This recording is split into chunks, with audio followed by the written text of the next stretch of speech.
বিসমিল্লাহির রহমানির রহিম। আসসালামু আলাইকুম প্রিয় ভিউয়ার্স, আশা করি মহান আল্লাহর রহমতে যে যেখানে আছেন ভালো আছেন, সুস্থ আছেন। সবার সুস্থতা কামনা করে আরও একটি ভিডিও নিয়ে আসছি।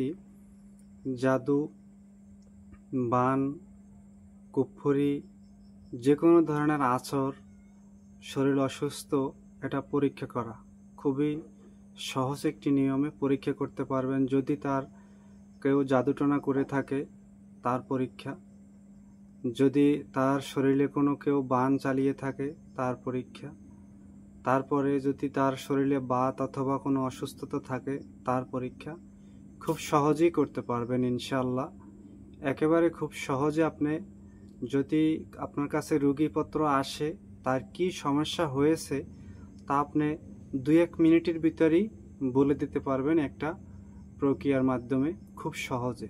তাই সবার কাছে অনুরোধ থাকবে সম্পূর্ণ ভিডিও দেখবেন, আর অবশ্যই এরকম ভিডিও পেতে আমার চ্যানেলটি অবশ্যই সাবস্ক্রাইব করবেন, লাইক কমেন্ট করবেন যদি আপনাদের ভালো লাগে।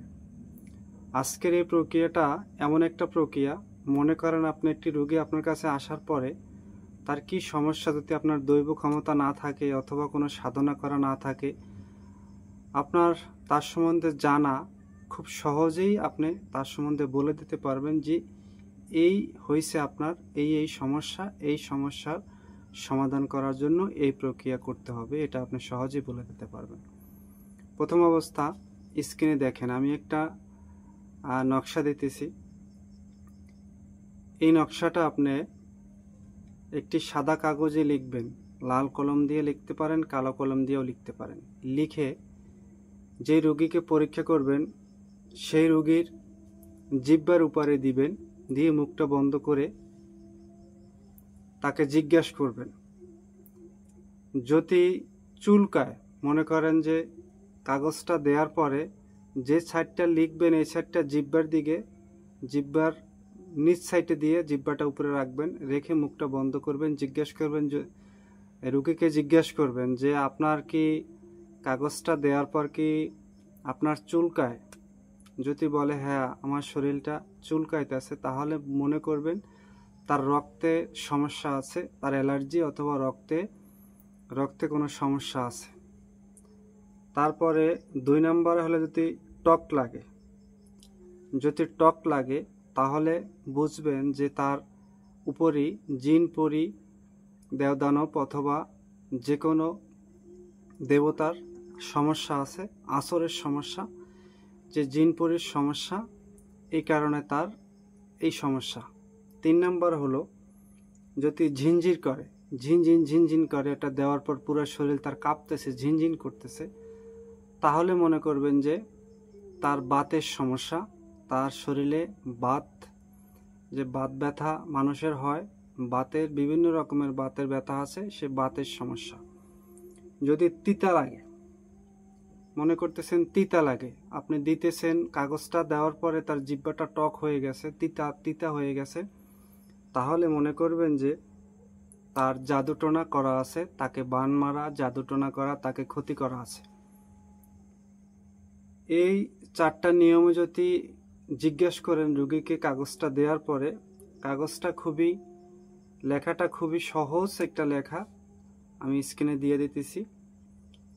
এই লেখাটা আপনি যে কোনো কলম দিয়ে সাদা কাগজে লিখে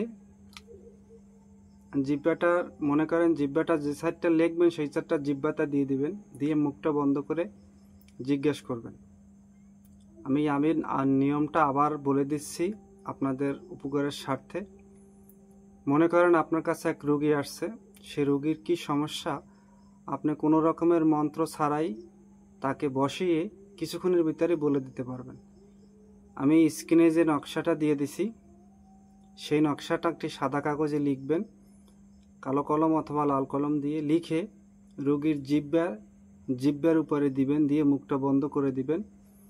তারপরে জিজ্ঞাসা করবেন তাকে, লেখাটা জিহ্বার দিকে নিচের দিকে দিবেন, জিজ্ঞাসা করবেন। যদি সে বলে যে এটা দেওয়ার পরে চুলকাইতেছে, তাহলে মনে করবেন তার রক্তের সমস্যা আছে, তার রক্ত নষ্ট হয়ে গেছে অথবা রক্তের সমস্যা আছে। 2 নম্বর হলো যদি টক লাগে, তাহলে মনে করবেন তার আসল সমস্যা, যেরকম জিনের ভূতের সমস্যা, জিন পরির সমস্যা, এই কারণে যদি টক লাগে, যে জিজ্ঞেস করবেন আপনার টক লাগতেছে, যদি বলে টক লাগে। 3 নাম্বার, যদি ঝিনঝিন করে, ঝিনঝিন দেওয়ার পর শরীরটা ঝিনঝিন করতেছে, কাঁপতেছে, তাহলে মনে করেন বাতের সমস্যা, তার বাতের সমস্যা হয়েছে, বাতে এফেক্ট করছে। 4 নাম্বার, শেষটা যদি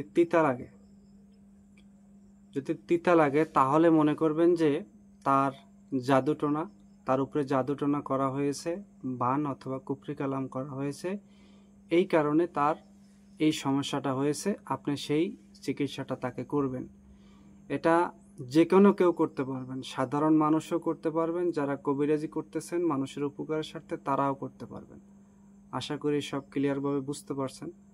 সবাই ভালো থাকবেন, সুস্থ থাকবেন, আর এরকম ভিডিও পেতে অবশ্যই আমার সঙ্গে থাকবেন। চ্যানেলটি সর্বদা দেখবেন এবং লাইক, কমেন্ট, সাবস্ক্রাইব করবেন। আজ এ পর্যন্তই। আসসালামু আলাইকুম ওয়া রাহমাতুল্লাহ।